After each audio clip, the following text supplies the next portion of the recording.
രാവിലെ എഴുന്നേൽക്കുന്ന സമയത്ത് നടുവ് നിവർത്താൻ ബുദ്ധിമുട്ടായിട്ട് വരിക, അല്ലെങ്കിൽ കാല് താഴെ വെക്കാനുള്ള ബുദ്ധിമുട്ടുണ്ടാവുക, ഇങ്ങനെയുള്ള പ്രശ്നങ്ങൾ പൊതുവെ ഒ പിയിൽ പേഷ്യൻസ് പറയാറുണ്ട്.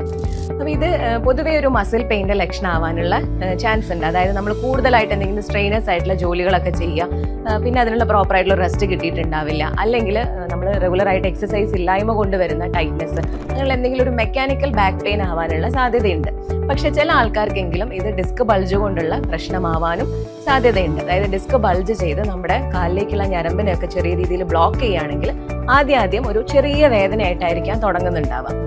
അതായത് നമുക്ക് ചിലപ്പോൾ ഒരു 4-5 വർഷങ്ങളായിട്ട് ഇടയ്ക്കിടയ്ക്ക് വേദന വരും. അത് ചിലപ്പോൾ ഒന്ന് എക്സസൈസ് ചെയ്താലോ അല്ലെങ്കിൽ എന്തെങ്കിലും ഒന്ന് ചൂട് പിടിച്ചു കഴിഞ്ഞാലോ മാറുന്ന വേദനയായിരിക്കാം. പക്ഷെ പിന്നെ അത് റെഗുലർ ആയിട്ടുള്ളൊരു പെയിൻ ആവാം. അത് പെയിൻ കില്ലർ എടുത്താൽ പോലും മാറാത്ത അത്രയും സിവിയർ ആയിട്ടുള്ള പെയിനിലേക്ക് വരാം. പിന്നെ അത് മെല്ലെ മെല്ലെ താഴെ കാലിലേക്കുള്ള ഒരു റേഡിയേറ്റിംഗ് പെയിൻ ആയിട്ട് വരിക, അതിനോടനുബന്ധിച്ച് നംനെസ് ഉണ്ടാവാം, അങ്ങനെയുള്ള ലക്ഷണങ്ങളും കാണാറുണ്ട്. ഇതിന് ഏറ്റവും വേഴ്സ്റ്റ് ആയിട്ടുള്ള കോംപ്ലിക്കേഷൻസ് ആണ് കാലിന് വീക്ക്നെസ് വന്നിട്ട് ഫുഡ് ഡ്രോപ്പ് പോലെയുള്ള കണ്ടീഷനിലേക്ക് പോവുക, അല്ലെങ്കിൽ മലം മൂത്രമൊക്കെ കൺട്രോൾ ചെയ്യാനുള്ള ഒരു ബുദ്ധിമുട്ടായിട്ട് വരിക.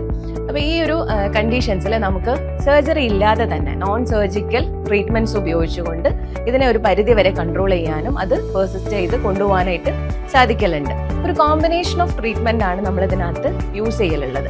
അതിൽ non surgical spinal decompression treatment എന്ന് പറയുന്ന ഒരു ചികിത്സ വളരെ ഇമ്പോർട്ടൻ്റ് ആണ്. കൃത്യമായിട്ടുള്ള ഡയഗ്നോസിസിനും അസസ്മെന്റിനും ശേഷം ഓരോ പേഷ്യൻസിനും അനുസരിച്ചുള്ള ട്രീറ്റ്മെന്റ് ആണ് നമ്മൾ ഇതിനകത്ത് ചെയ്യുന്നത്. എല്ലാവർക്കും ഒരേപോലെയല്ല, ഒരേ ഡിസ്ക് ബൾജ് ഉള്ള 2 പേഷ്യൻസിന് ഒരേ ട്രീറ്റ്മെന്റ് ആയിരിക്കില്ല ചൂസ് ചെയ്യുന്നുണ്ടാവുക.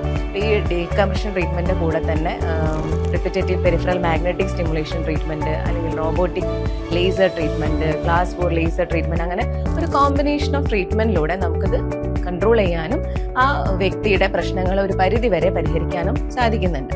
ഇതിനോടനുബന്ധിച്ച് തന്നെ ലൈഫ് സ്റ്റൈൽ മോഡിഫിക്കേഷനും വളരെ ഇമ്പോർട്ടൻ്റ് ആണ്.